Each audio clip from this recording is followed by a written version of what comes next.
But, you asked a question about this 5-year-old kid. I actually saw this terrible story while I was coming to Minneapolis. We just left Toledo, Ohio this morning for an economic messaging event. And I see this story, and I'm a father of a 5-year-old, actually, a 5-year-old little boy. And I think to myself, oh my God, this is terrible. How did we arrest a 5-year-old? Well, I do a little bit more follow-up research. And what I find is that the 5-year-old was not arrested, that his dad was an illegal alien. And then when they went to arrest his illegal alien father, the father ran. So the story is that ICE detained a 5-year-old. Well, what are they supposed to do? Are they supposed to let a 5-year-old child freeze to death? Are they not supposed to arrest an illegal alien in the United States of America? If the argument is that you can't arrest people who have violated our laws because they have children, then every single parent is going to be completely given immunity from ever being the subject of law enforcement. That doesn't make any sense. No one thinks that makes any sense.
Now, today he gave an incredible press conference, which was wall-to-wall, boasting about the achievements, 1 year of Donald Trump, of course, that being the 20th in the United States, 21st of January here. And the single biggest achievement that he has had since becoming president is closing the border. And he is doing his best to get rid of millions of people who came into the country when Joe Biden was looking the other way. I thought this was a great way of standing and rubbing people's faces in it, that the reason mass deportation is necessary, the reason ICE goes door to door is because Biden let millions in. Yes, it absolutely is the right thing to do because Trump's numbers on this issue are going downhill. The mainstream media and the constant barrage of negativity around what ICE is doing in Minnesota has hurt him. It's driving numbers up on whether people want to abolish ICE, on whether they think the ICE officer was in the right or not when he defensively fired his gun at Renee Good, the female ICE agitator who was bothering people and blocking traffic all day and then tried well, she absolutely did accelerate her car right into him as she was apparently trying to flee.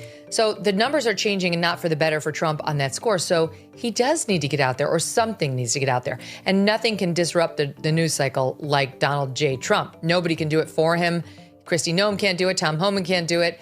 Don Jr., no one. Maybe Melania, if she would give an interview on it, she might be able to do it. But short of that, you need the big daddy himself.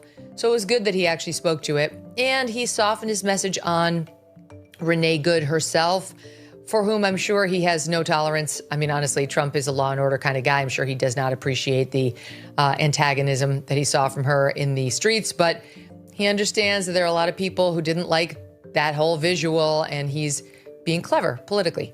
And what about this poll? 40% of Democrats think that some of these lunatics that are protesting against the immigration police have not gone far enough. Why do you think that's the case? Yeah, I mean, they're bored. They're unattractive. They have no fun social life. No one's getting any action. I mean, none. You have all the piercings. You're calling attention to your septum. No, that's not hot on anybody. No, don't call attention to your septum. That's like, I don't know. I can think of a lot of more attractive parts of the body I'd like to call attention to than the septum. Ew. Instead, they're little iPhone warriors looking into themselves like, today's the day I might die. Like, okay, you're not going to, actually, no, you're going to the Starbucks with a whistle. That's your day. You're going to annoy a bunch of people with your loud screaming. And I just think they have these empty, soulless, godless lives. So yeah, they're getting a lot of support from fellow leftists who have been soulless and godless for a long, long time.